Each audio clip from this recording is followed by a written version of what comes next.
Welcome to the Jayda InStitches show. I don't think you can ever have too many good storage solutions, and I also don't think you can ever crochet too many baskets. Baskets are great for tidying up and organizing. They're a great way to use up your scrap yarn, and in a pinch they make a nice gift bag or basket too. Enter today's project. This is a hanging basket.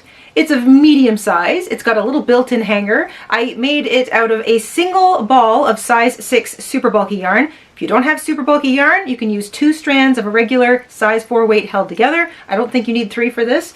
And you only need around 160 or so yards, maybe even less. So it's a small project and you can probably get it done in a couple of hours. This took me about 45 minutes start to finish. So it's a simple little basket, all crochet, single crochet, no fancy stitches. So if you're a beginner, this is a great project for you too. I made this one to hang on a hook by the back door so that I could keep all of my small dog's paraphernalia that goes outside regularly in one place. It's not a bin, it's not a cupboard, it's just easy to toss it all in, and it looks neat and tidy when it's hanging on the wall. You can't just necessarily see into it, and most importantly, she can't reach it. I think this is a great opportunity to get the kids into tidy up and organize. You can make a bunch of these in pretty colors, hang them on hooks on their wall, and you can have them keep things that they regularly go for to play with in these little baskets. They also look really cute in the bathroom. You could like put little bowls of little rolls of toilet paper or maybe rolled up face towels or something in it. You get the idea. It's a nice little hanging basket. There's a billion different ways you can use this, and I thought you could probably use one too. So that's today's tutorial. Let's grab our hook and yarn. We'll head on over to the craft table and we'll stitch up a hanging basket or two together.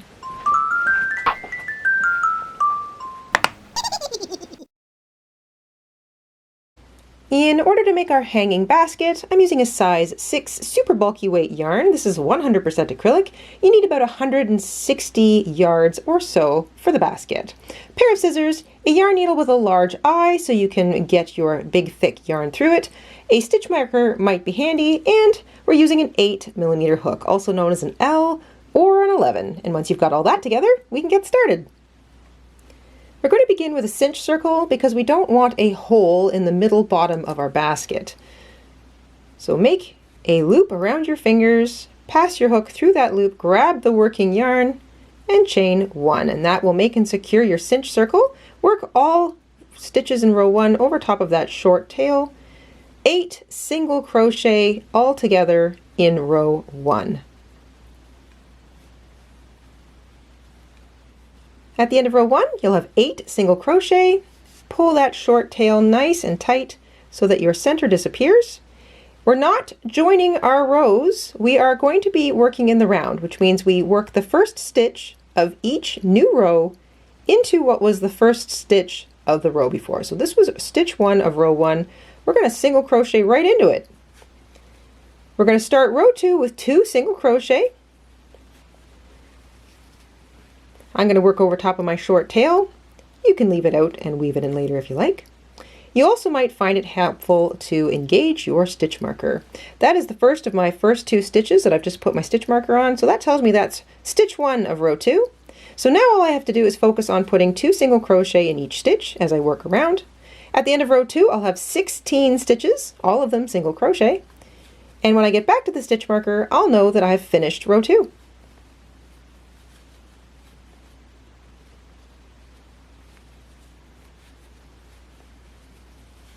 At the end of row 2, I'll have 16 stitches, all of them single crochet. We're going to continue with single crochet and we're going to continue to increase. Into the first stitch of what was row 2, we're going to work the first 2 stitches of row 3, 2 single crochet. To begin the row, I'm going to put my stitch marker back in on stitch number 1. That tells me it's the beginning of row 3. So when I get all the way back around, I'll know I'm finished. Single crochet once into the next stitch, and that's the repeater all the way around. 2 single crochet, 1 single crochet, 2 single crochet, 1 single crochet, etc. At the end of row 3, you'll have 24 stitches.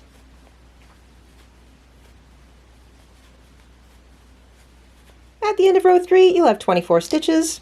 I'm back to my stitch marker. I'm going to remove it to start the first stitches of row 4. We're still increasing. 2 single crochet to begin row 4. I'm going to put my stitch marker back into position. That's on the first of those 2 stitches, so that's the first stitch of row 4. Single crochet into each of the next 2 stitches now. And that's the repeater for row 4. 2 single crochet, 1 single crochet, 1 single crochet, 2, 1, 1, 2, 1, 1, all the way around. At the end of row 4, you'll have 32 stitches.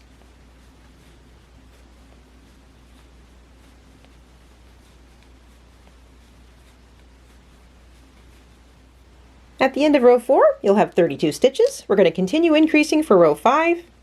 2 single crochet to begin row 5 in the first stitch. I'm going to put my stitch marker back in place now. And we single crochet once into each of the next 3 stitches. And that is the little multiplier pattern for row 5. 2 single crochet into the first stitch of the set. Single crochet once into each of the next 3. 2, 1, 1, 1, 2, 1, 1, 1, all the way around, and you'll be up to 40 stitches in total at the end of row 5.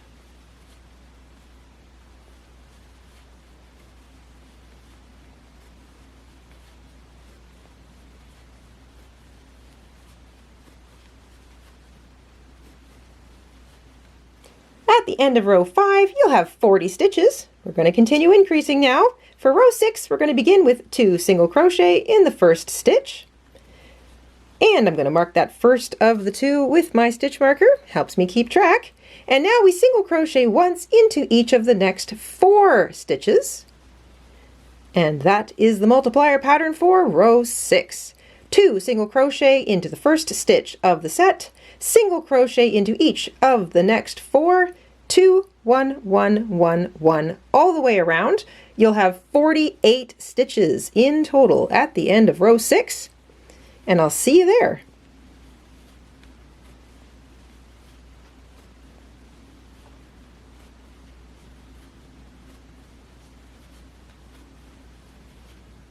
You might find that your bottom wrinkles or ripples a little bit, but just flatten it out with the heat of your hands. It will lay flat, and more importantly, it's a basket. It's going to have a little bit of a bowl shape once we start working up. We've got one more row of increase to do, and then that's exactly what we're going to do. We're going to work up. So for row 7, we are going to work 2 single crochet into the first stitch, put our stitch marker back onto the first stitch, and now the increase pattern for row 7 is 2 single crochet into the first stitch, single crochet into each of the next 5 stitches.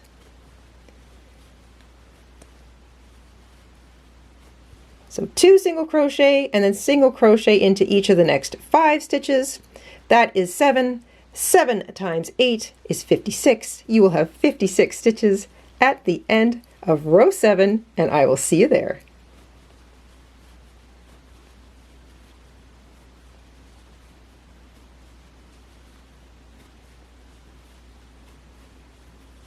At the end of row 7, you'll have 56 stitches all the way around. And now we are just going to start single crocheting in each stitch all the way around. If you wanted to create a new start point for yourself, see, every single time you start a new row, your starting stitch will move back a stitch. So the way I explain that is that where we had row 1 turn into row 2, this little bump right here, if you go straight up, this should technically be where your rows are starting and stopping, but every single time you finish a row, you kind of finish one stitch back. So after several rows, you could wind up almost losing a whole row of stitch work, so to speak. So if you want, at the end of row 7, single crochet into each of the next 8 stitches. This won't change your stitch count. All it's going to do is bring your starting point, the first stitch of the row, so to speak, up to where it should be sitting, which is directly above where row 1 turns into row 2. And this is just a nice place to start our upper basket work. So when you finish row 7, single crochet into each of the next 7 or 8 stitches, and that'll put you roughly ahead of, or right on top of, that little start point. All that does is just round out the edge of your base, and it gives you a new start point. So now when you start single crocheting in every single stitch all the way around and around and around and around, again, we are not joining rows with a slip stitch. We are not chaining one to begin a new row. We're just single crocheting in the round. you're going to work single crochet in the round for 20 rows total. So we're already 7 rows in. You've got another 13 rows to go, just straight single crochet. Now, I say finish at row 20. Technically, you can make this as short or as tall as you want. If you want a shorter squat basket, you make fewer rows, just single crocheting in the round. If you want a taller basket, maybe you have some taller things you want to sort of have available on the wall or nearby, then you make more rounds. So more rounds equals a taller basket, fewer rounds equals a shorter basket. But either way, you will still have 56 stitches in each round. I recommend continuing to use that stitch marker just to keep track of the beginning and ends of your rows. It makes it a little easier to count. And then at the end of row 20, I will catch back up with you and I'll show you how to count and where to count from. Once you've finished 20 rows, take stock of your basket. You should be approximately 7.5 inches wide, more or less, 19 centimeters, and you count, so to find row 1 here in the middle, and you just go 1, 2, 3, 4, 5, 6, 7. You count the rows out until you get to the top. That'll be about 20. And you'll be approximately 14 centimeters deep or 5.5 inches deep. Now, that might be the perfect size for you depending on the needs of your little basket, something you just want to kind of hang on the wall. You don't want it too deep necessarily. You can hang a few, like put some cute little round rolled up hand cloths or face cloths in that and hang it in your bathroom. You might just plunk this on the side entrance when you come in the door and just sort of throw your mittens or your hat or whatever you might want to keep sort of neat and tidy in a basket there. But if you want it a little deeper, you can just keep adding rows of single crochet. I'm going to add a few more. I'll give you my final row count and sizes in a minute. But like I said, for a taller basket, you keep adding rows of single crochet. For a shorter basket, you don't have to do as many rows. So if you're content with the size of your basket, hold tight, and I'll be right back to finish off the basket with a little hanger and a finishing row in a moment. I added 4 more rows to my basket, so my basket now stands at 17.5 centimeters tall or 7 inches tall, and again it's still 7.5 inches wide or 19 centimeters. So that's nice and tall for me. Now it's time to add our little hanger, 1 more row of single crochet just to give it one little extra bit of height, and then we're going to add a row of slip stitch, and I'll explain that when we get to it. So here we go. This is technically row 25. If you finished at row 20 or whatever row you finished at, this is how we add the little hanger. We're going to chain 8.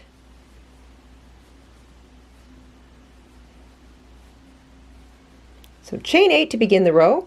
Skip the next 3 stitches, find the 4th and single crochet into it.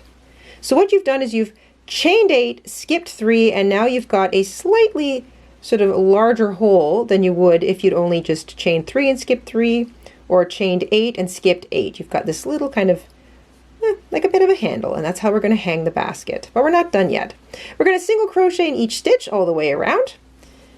We'll be up to 61 stitches now because we're going to include those 8 chains as stitches. So 61 stitches at the end of row 25, or this sort of second last row, depending on how many rows you did. And I'll catch up with you at the beginning again. At the end of that row, that puts you right back at that top of that first stitch that began the previous row. We're right next to our little hanger. And now for our final row, we're going to slip stitch all the way around. All the way around. This will give the lip of our basket a little more strength because the lip of a basket takes a bit of a beating. It'll also help it stay open.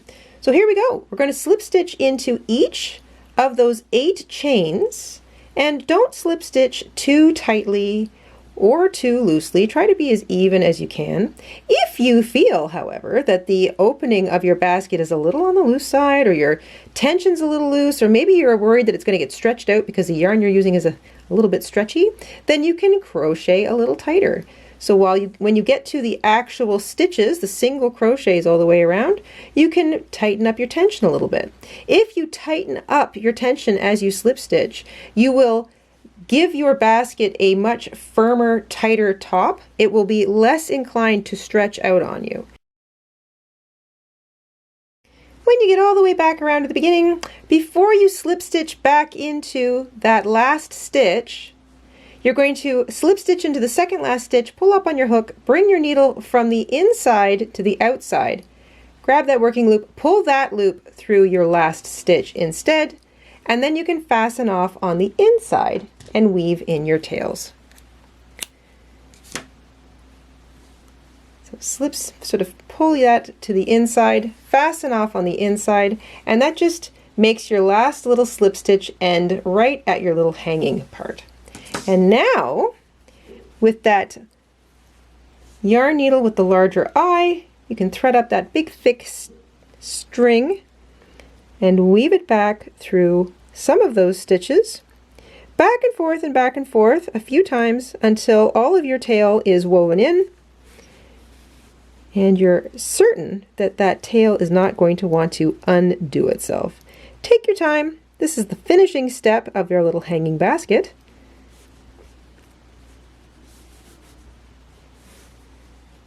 And remember, don't pull too tightly. Keep checking to make sure you don't pull that edge out of alignment.